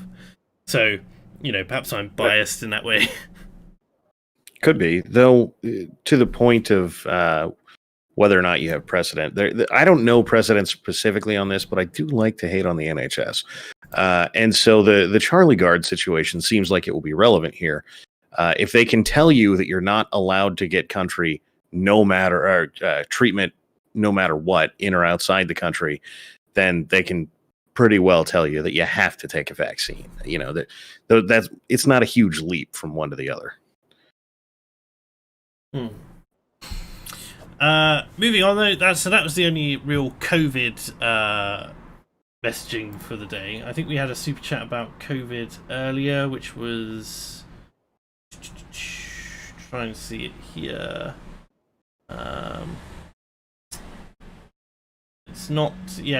Sargon's take on COVID reveals a dangerous lack of information. I'm not a fan of lockdowns, so I understand it's hard for governments to deal with this. It is difficult for governments to deal with this, but at the end of the day, this is it's not unprecedented because the Black Death was a thing, but this is unprecedented in modern times to quarantine the healthy and not just the sick, for instance. So, the World Health Organization has stated that lockdowns are not effective at combating the virus, and so governments needing to do something that, in my mind, is not trumping your civil liberties and the fact that this is not a scientifically backed measure anymore, for instance. So that's my opinion on COVID. And one other. I don't. What is Sargon's take on this, by the way? Because I don't know. He's anti-lockdown. That's basically. As far assuming that's what's being referenced. One other thing has happened in the last week regarding sort of Britain, not COVID, but Britain, and that is that Labour has now overtaken the Conservatives in the polling average across all the main pollsters. What do you make of that, Britisher? That surprises me. I mean, I'd not heard this, so this is completely fresh. Literally today. Yes, literally. So yeah, that surprises me a lot. I find that a strange thing. I mean, the one thing one would assume that is having an effect here is COVID. but then Labour effectively agrees with the government's COVID policy. So I'm a little taken aback right now as to what to make of this. Well, maybe the American election is relevant here because Biden has been running around for 5 months or something saying that Trump has no plan and he sucks and he's terrible. And then he lists out what Trump is doing to combat the virus and says, this is what we should do. I mean, sometimes literally verbatim, not knowing if Labor is pulling the same game. It seems like it's at least a relevant possibility. No, I think what Labour is doing is being relatively silent. They don't say that much at the moment. We're not seeing their politicians going and hamming it up on news media and stuff like that. Keir Starmer just sort of looks severe from time to time and criticises the lockdown measures in their effectiveness. And this brings him up with people, whereas the Conservatives just seem to be making misstep after misstep in the public's mind, and it's not exactly winning them support at the moment. The fact that we've gone from, whether it's the 80-seat majority now, and they seem to be narrowing their margin as a graph that I'm going to show on stream, and that also will appear in stream chat for you in a second. There we go. This is the polling average, and whilst our polls are, the polls are not necessarily to be trusted, I think we can definitely see that there's a trend there across all of the aggregates of polls going on there. So it's. I have it. I know what's causing this. Go on. Spitting image. Spitting image. Just spitting image by itself. Its excoriation of Lewis Hamilton and Greta Thunberg has caused the Conservatives to fall behind in the British electoral race. Is that what you're saying? Yeah, I think particularly the those little ditties of Dominic Cummings and Boris Johnson. Clearly, it's that they can't survive. If I'm honest, like, I'm looking at these polls and they don't surprise me. I can see people in the chat who are saying things like, polls never proven wrong, for instance. And I'm going, yes, like, you've got to take everything with a pinch of salt. But I think that in the sentiment, it matches with my anecdotal experience in terms of speaking to people in the real world and not just students who are going, oh, Keir Starmer, he looks the part, he speaks the part, he seems to be speaking truth to power. They don't know anything about their normies. They don't really know anything about the skeletons in his closet. They don't know anything about the, I suppose, like the rest of his policy position or what's going on within the Labour Party. All they see is the guy on PMQs who seems to be asking the right questions and is otherwise not doing anything to offend sensibilities in the public eye. And so it doesn't surprise me that with the Conservatives giving a public address every single evening pretty much, and everything that they're saying being something that the public quantifiably does not want to hear, that it's, is it any surprise that they've narrowed to where they are? Yeah. The biggest shock to me is that the Lib Dems are still trending on about 6%. Well, one thing, of course, since you're looking at the stream chat, that's worth pointing out is the immediate post above that, which is my relaying to you the tweet by Teabag, the Teabag who laughs, which kind of shows that he is convinced that my impressions are masterful, because he doesn't just like my impression, he loves my impression of him.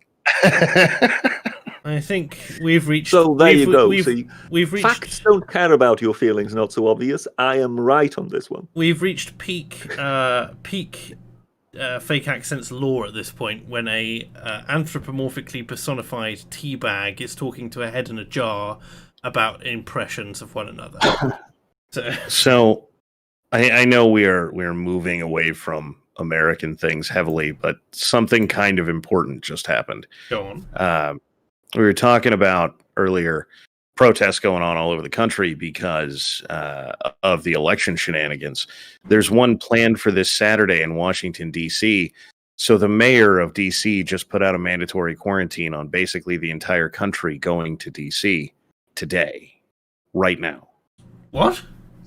Yeah. So if you go to DC, you need a 2-week quarantine as of today. The day that they are announcing the vaccine is out, we could have concerts again, probably, all that other stuff. All of a sudden, there are now, there is now a mandatory quarantine if you go to Washington, D.C. Does this mean that the space outside the White House will become mandatory quarantine plaza? I mean, at this point, it should be. But this is why I'm worried, because that's the kind of thing where you're just going around the outlet, and one of the last outlets, let's face it, for people to say, all right, I don't like what's going on here. And I mean, let's face it, if 100,000 people go to Washington, D.C., and then the cops all run out and go, well, you guys need to be quarantined, and they say, yeah, do something, it's not going to go well.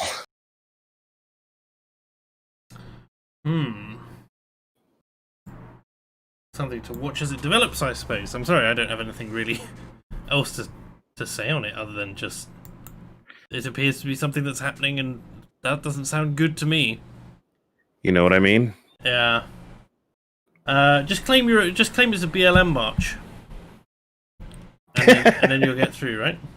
That's what it is. Exactly. Got chat's recommending anyway.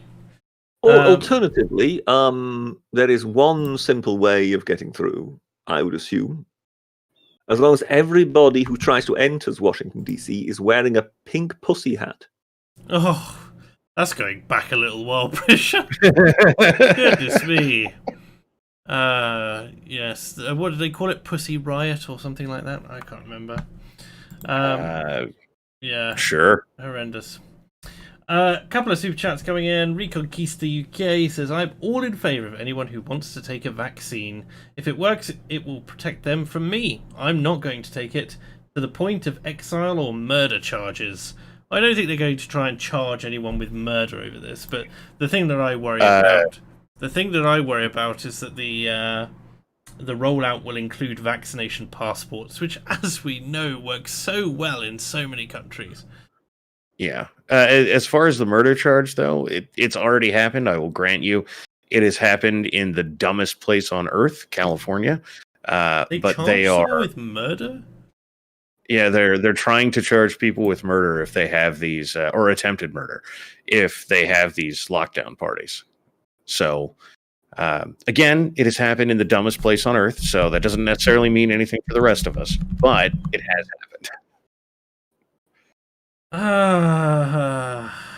I look at it and I go, it's curious to see how it will be rolled out. I suspect that as I say, they're going to do care homes first, because that's what they're saying, and then it'll be something for schools. It'll be like your kids are going to have their mandatory vaccine, and that's going to be it. And everyone else, basically you can get it privately, or you can add yourself to the list of people waiting to get it. And I don't know how long that will take, but I think that's what they'll prioritise. Any dissent, Britisher? Sorry, I wasn't just listening right now. I just missed something here. Sorry, what? I said, if they roll out the vaccine, they're probably going to roll it out to elderly people first, and then mandate it in schools, because it's the easiest way they can get it out there, and everyone else can go on a list to get it done if they like. Yes, I could well imagine it will be care homes, hospital staff, hospital patients. I could well also imagine, as you say, that they'll try and target schools, things like that. Just, the places where it seems to be easiest to distribute. Whereas, I mean, with the schools, I'm not sure it would make it easy in that regard. But at the same time, they're more than likely a low priority. So we'll just have to see. But yes, I think care homes, hospital staff will pretty much be top of the list. And finally, Ed B Visual says, I'm happy to see anti-NHS sentiment growing in the anti-lockdown crowd. Hashtag scrap the NHS. Disavow. Get some. Don's obviously happy with that. I personally am quite attached to the NHS despite its failings.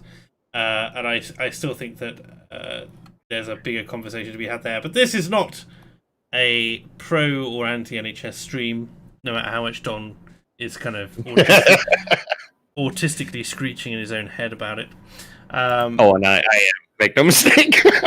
so that's that. I think, gentlemen, we've come to a kind of natural end. I did have a final story about how the Russian Navy has had to defend the shooting of a mother bear and its cub on a nuclear submarine. What? Which is just... It sounds like a mad When story. you say on a submarine, I mean, I know this sounds pedantic, but are we talking on a submarine or in a submarine? Right. This is need to know information. Right, okay, right. So we're doing the final story, gentlemen. We're doing the final story. It's a You bit... can't start something like this and then just leave us hanging. It's a bit... No. It's a bit sad, but here we go. Mother bear and cub shot after climbing onto Russian nuclear submarine. The Russian Navy has defended the shooting of a mother bear and its cub following the outrage among social media users. The Navy says there was no other option after the animals climbed onto the vessel moored off of the Vilyuchinsk base in the far eastern Kamchatka region. It says a hunting instructor was called in to neutralize the wild animals.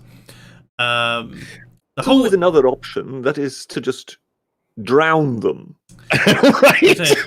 The bears, whose species was not disclosed, just in case they didn't want to be racist to other bears, are believed to have swum across the bay to get into the submarine for reasons... They swum. So much for that plan. To get onto the submarine for reasons unknown. The peninsula is home to around 24,000 bears frequently seen on local beaches. Last year, more than 50 polar bears descended on a village in the area. See, this is a lot less exciting than I was hoping for. I know. I know American submarines keep a 50 cal on the deck. So I was kind of just hoping they were opening up with 12.7 or something. But it is a bit I love the addendum for reasons unknown. Yes, for reasons As unknown. if to sort of suggest, well, they may have been trained American bears. The comments were animals and the whole essence of Russia in one video. And I mean, it is pretty peak Russia, isn't it? Okay, folks, we have a problem now. We've just finished on shot bears, so we need to quickly do something in order to counter this. Not so obvious. Do you like teddy bears? How would Do you like teddy bears? I like teddy bears. I like teddy bears. How would Vespasian have dealt with bears on his submarines, Prisha? Oh, you don't want to know. Ladies and gentlemen, thank you ever so much for joining us for this week's edition of Fake Accents Unite. It's been entertaining, times amusing, and otherwise informative. Thank you very much to my guests this evening, the Britisher and Don the Pleb. Thank you for coming. Bye, everybody. Honor and privilege. As always, it's been great. If you're still itching for some more content, I'm pretty sure O-Wine is running the Foundations podcast Poppy Appeal edition this evening, a 6-hour stream from 6 till midnight, which is worth your time if you're interested in anything to do with Remembrance and that side of things. I may pop on there myself in a little bit once I've got a glass of water and so on. So if you're interested in that, do check that out. And otherwise, I wish you all the best of weeks. I hope that next week we'll have more interesting and amusing anecdotes. And until then, take care, everyone. I wonder how O-Wine is going to do that stream without mentioning war. I wonder how as well. It's so difficult these days. Take care, everyone, and good night. Have a great week. Toodle pip.